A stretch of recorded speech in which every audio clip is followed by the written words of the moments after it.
So in this video, I'm laying an introductory track for our puppy. I'm using a sprayer with water in it, and that first segment there is what we call a tail. So it's just a long straight line, and now I'm working in a serpentine pattern uh, so that the dog kind of has to learn to follow their nose. They can't just run in a straight line. It also makes them have to track with wind direction coming from a bunch of different directions on a single track. So I'm walking in the wet part that I step on, right? And we're wetting the ground because it helps it hold scent better. So my footsteps are part of what the dog's going to smell. Um, and once I go down, I just turn around and come back and do the same thing. After that, I'm going to come back and I'm using a pastry bag with wetted dog food in it. And I'm going to put little squirts or dollops of dog food along the track. It's helpful to use something wet because the dog can eat it fast, so they can focus on tracking rather than just chewing on whatever treats they find. We place food on the track and we don't put any sort of big prize at the end, whether that's dead game or a big pile of treats, or I'm not going to play with the dog at the end of the track because I want the dog to be focused on the track itself. And so by putting kind of a little bit lower value rewards all along the track, the dog is getting direct rewards on the track for tracking. So tracking becomes the relevant behavior. And then they focus on actually engaging in tracking. What happened there was I didn't cut a wide enough tip on the pastry bag. So we have to cut that open a little bit better. So I want the dog focused on actually tracking. So we use many kind of moderate to low level rewards so that we're emphasizing concentration over excitement. I want the dog focused, not excited to rush to the end. When I place these dollops down, I'm doing about a foot to 18 inches apart. That's probably too far to start. So I do this, and then when I come back, what we end up doing is I make sure that I put them about every 6 inches on the turns. The turns are the hardest part for the dog. And so we just put a lot on the turn to help emphasize keeping the nose down on the turns to start. So you'll see I put these all the way down the track, and then I'll turn around and I'm going to fill in some spots where I feel like stuff is too far apart.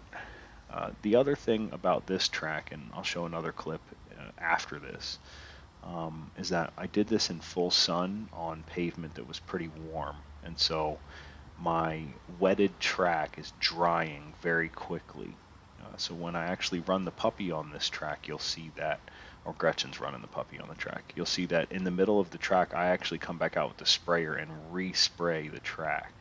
You don't want to have to do that. So we kind of adjust with the second puppy that we're going to do this with and do that track in the shade so that it doesn't dry as quickly. So that would definitely be my recommendation when you're starting. The reason for starting tracking on a hard surface is because it's more difficult for the dog. So again, we're going to get the most concentration right away. There's not going to be a lot of competing odor. We're making it really obvious, and by kind of separating these tracking concepts, right, or the task of tracking, by separating that from any sort of environment or scent that's going to put the dog into drive, I can really get the focus and concentration. I like to teach stuff out of drive first, and then when the dog is showing responsibility and capability, understanding, then we bring in the elements that create drive. So a lot of people kind of teach everything right on game. They teach everything right in hunting type environments. I have not had good luck with that. So maybe I don't know how to do it correctly, but in my experience, it's far better to teach stuff in low distraction environments to keep the dog out of drive so they can really kind of internalize a concept, and then we can go and work on stuff in drive later. This methodology I learned from Jerry Bradshaw of Tar Heel Canine. I just watched some of his videos online. I'm not like a student of his in any real way. But man, the folks that do the kind of training that he does, they know tracking. So I'm not going to argue with his work. This is the first time we've done stuff like this, though. So we'll see how the results go. And I can't really speak too intelligently to it because this is the first time we're doing it.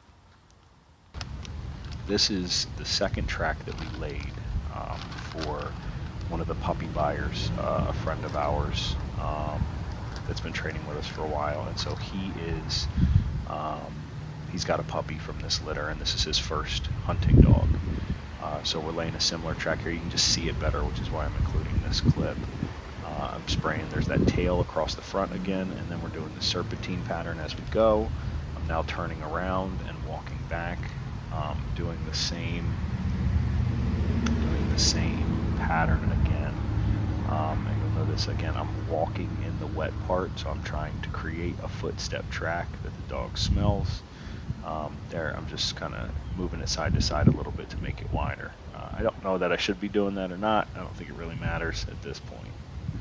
And then, we put food on the track again. I think I cut this video before that actually occurs.